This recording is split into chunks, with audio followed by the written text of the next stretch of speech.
আজই ডাউনলোড করুন আর এনজয় করুন আপনার পছন্দের শো। তখন তো আমরা অনেকগুলো টাকা খরচা করে কেসটাকে মিটিয়ে দিয়েছিলাম, বাট এখন কেসের ইনচার্জ হচ্ছে জিৎ বাসু। এতদিন ধরে আমাদের পরে তদন্ত করছিল, বাট এখন ঋষির এগেইনস্টে কেসের তদন্ত করছে। হ্যাঁ স্যার, শুনতে পেলেন তো? ওই বিতানের প্রতিবেশীর সঙ্গেই কথা বলছি। হ্যাঁ আমি শুনতে পেয়েছি। একটা কাজ করুন, ওই যে প্রতিবেশীটা আছে ওনার নাম্বারটা নিয়ে নিন। ওকে স্যার, আপনার নাম্বারটা দিন তো। নাম্বার ওই 98300723। ওকে, থ্যাংক ইউ। চলুন চলুন স্যার।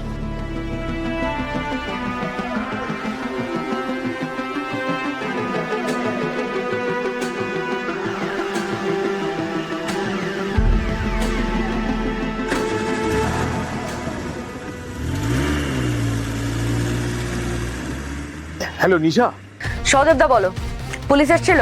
হ্যাঁ এই তো জাস্ট কেন। যেমন যেমন বলেছিলাম তেমনটাই বলেছো তো? মুখ ফসকে আমাদের কেসটা বলে দাওনি তো? আরে না না না, তুমি যা বলেছিলে তাই বলেছি। ওই এক ভাই এক বোন আর বাবা মা, তাই তো বলেছি। Very good, thank you সৌদেবদা।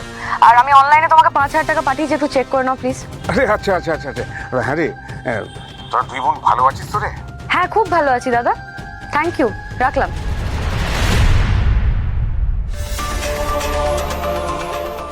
Bholenath বাঁচিয়ে দিলি রে নিশা। ভানু, এই জিৎ বাসু আসানসোলে পুলিশ পাঠাবে সেটা আমি আগে থেকেই জানতাম, আমি শুনে ফেলেছিলাম থানায় সেটা। তাই আগে থেকেই আমি সহদেবদাকে ফিট করে রেখেছিলাম যাতে এক বোন আর এক ভাইয়ের কেসটা শুনে জিৎ বাসু আর আমাদেরকে ডাউট না করতে পারে। আর হ্যাঁ, তোর এই আদরের বোন উজি, মানে যে নাকি কালকে পার্টিতে ঋষি ব্যানার্জির সঙ্গে গদ গদ হয়ে চিপকে চিপকে ডান্স করছিল, যে এখন বড়লোক বাড়ির বউ আফটার অল সুখে শান্তিতে সংসার করছে, তাকে না একটু প্লিজ বলে দিস তার দিদি তাকে বাঁচিয়েছে, কিন্তু আমি ঋষি ব্যানার্জিকে বাঁচতে দেব না। তা প্লিজ তোর ওই আদরের বোনকে বলে দিস ভাই। আমার দাদাকে মেরেছে না ও, আমার দাদাকে মেরেছে ঋষি ব্যানার্জি, কে আমি শেষ করে দেব। দরকার পড়লে ওই পুরো ব্যানার্জি ফ্যামিলিটাকে আমি শেষ করে দেব। আর তারপরেও যদি উজি আমার সামনে এসে দাঁড়ায়, আমি ওকেও ছাড়বো না। শঙ্খদার মেসমশাই করছেনটা কি? এখনো রেডি হলেন না? ঋষিবাবুকে তো অলরেডি বোধহয় পুলিশ কোর্টে নিয়ে চলে গেছে। অদ্ভুত ব্যাপার এদের। এবার ভালো করে শুনুন। যত মাল সাইটে যাবে আপনার প্রয়োজনের মালটুকু রেখে দিয়ে বাদ বাকি মালগুলো অন্য একটা অ্যাড্রেসে পাঠিয়ে দেবেন, আর সেই অ্যাড্রেসটা আমি আপনাকে দিয়ে দেবো। আমিও এটাই ভাবছিলাম স্যার, যা মালের অর্ডার দেওয়া হয়েছে বাইপাসের ধারের বিল্ডিং এ তো এত মাল লাগবে না। এত এক্সট্রা মালের অর্ডার কেন দেওয়া হলো স্যার?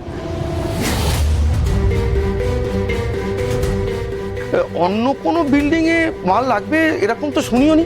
আপনাকে তো শুনতে হবে না, জানতেও হবে না। আপনার কি মনে হয় আপনার সব প্রশ্নের উত্তর দিতে আমরা বাধ্য? না না স্যার, আমি তো জাস্ট, আমরা কোম্পানির ভিতরের লোক আর আপনি বাইরের লোক। আপনাকে যতটা কাজ করতে বলা হয়েছে আপনি ততটাই করবেন। যা মাল আসছে সেখান থেকে বাইপাসের সাইডে যতটা মাল পড়ার কথা সেগুলো রেখে বাকি মাল বাগুইহাটিতে চলে যাবে। কি বললাম বুঝতে পেরেছেন? বুঝতে পেরেছেন তো? হ্যাঁ স্যার, কিন্তু বাগুইহাটিতে তো আমাদের কোনো বিল্ডিং এর কাজ হচ্ছে না, ওখানে অত মাল কি হবে স্যার? না মানে এটা নিয়ে যদি ঋষিবাবু পরে আমায় কিছু জিজ্ঞাসা করে আমি কি বলবো স্যার? আরে দূর মশাই, ঋষি আপনাকে এসব নিয়ে কবে প্রশ্ন করেছে? আমি আর শঙ্কই তো সমস্ত ইনস্ট্রাকশন দিই আপনাকে। বিল্ডিং এ কি মেটেরিয়াল লাগবে না লাগবে সেগুলো আমরা ডিসিশন নিই। ধরুন এই অ্যাড্রেসে অর্ধেক মাল যেন সময় মতো পৌঁছে যায়, ঠিক আছে? আর একটা কথা, বেশি ঝামেলা করার চেষ্টা করবেন না, আর বেশি কিউরিসিটি দেখানোর চেষ্টা করবেন না। এই বয়সে চাকরি গেলে কিন্তু আর জীবনেও কোথাও চাকরি পাবেন না, কথাটা মাথায় রাখবেন। যান যান যান, তাড়াতাড়ি যান।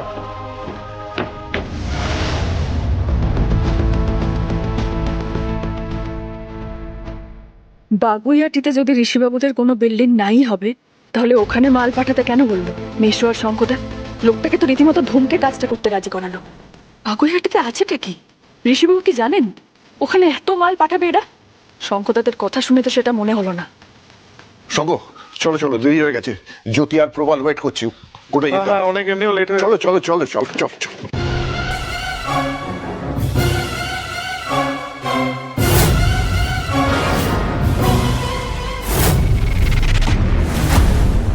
বেরোনোর জন্য আমরা সবাই রেডি। তুমি কি আমাদের ডাকতে আসছিলে? হ্যাঁ, কোর্টে যাবেন না আপনারা? হ্যাঁ, যেতে তো হবেই। দিদিভাই ওদিকে যা করছে, আজকে ঋষিকে না আনতে পারলে কিন্তু। এই, তোমরা এখানে কি করছো?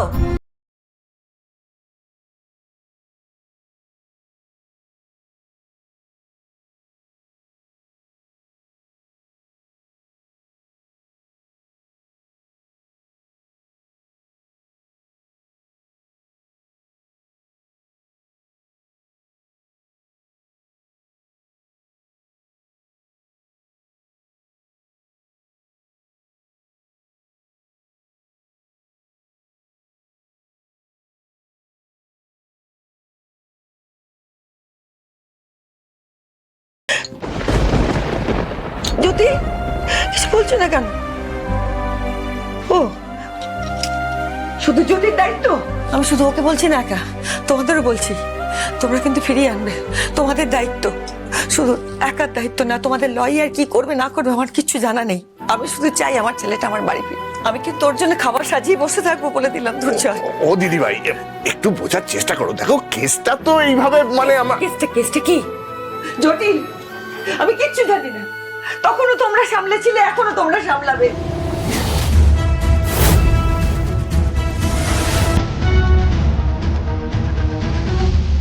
আমার ছেলেকে আমার বাড়িতে চাই, আমার কাছে চাই। আমি বলে দিলাম, আমার আর কিছু জানি না। জ্যোতি, জ্যোতি তুমি বলো, তুমি ভরসা দিতে পারো একমাত্র। জ্যোতি, আমার কারোর উপর ভরসা নেই, শুধু তোমার উপর ভরসা। তুমি বলো আমার ছেলেটাকে ফিরিয়ে আনবে তো? আমি ওকে ছেড়ে থাকতে পারবো না এক মুহূর্ত। ও ওখানে কি করে থাকবে? জ্যোতি, মা মা মা, তোমার ছেলে ঠিক ফিরে আসবে মা। তুমি একদম দুশ্চিন্তা করবে না, হ্যাঁ? একদম অস্থির হবে না, ঠিক আছে? আচ্ছা, অস্থির হবো না। আমি অস্থির হবো না। আমার ছেলে ফিরে এলে আমি অস্থির হবো না, আমি শান্ত হয়ে যাবো। সত্যি এরকম ভাবে না বুঝে শুনে মাকে কোনো আশা দেখিও না, এতে কিন্তু হিতে বিপরীত হবে। কেন বললাম কথাটা কোর্টে গেলেই বুঝতে পারবে। তখন তো আমরা অনেকগুলো টাকা খরচা করে কেসটাকে মিটিয়ে দিয়েছিলাম, বাট এখন কেসের ইনচার্জ হচ্ছে জিৎ বাসু। এতদিন ধরে আমাদের পরে তদন্ত করছিল, বাট এখন ঋষির এগেইনস্টে কেসের তদন্ত করছে। এই লোকটা এত বেশি অনেস্ট না, আমাদের বাস হয়ে যাচ্ছে। এবারে ঋষিকে বাঁচানো খুব একটা ইজি হবে না বলে মনে হচ্ছে। কেন? দেরি হয়ে যাচ্ছে। প্রবাল ওয়েট করছো দিকে, চলো চলো চলো চলো চলো চলো।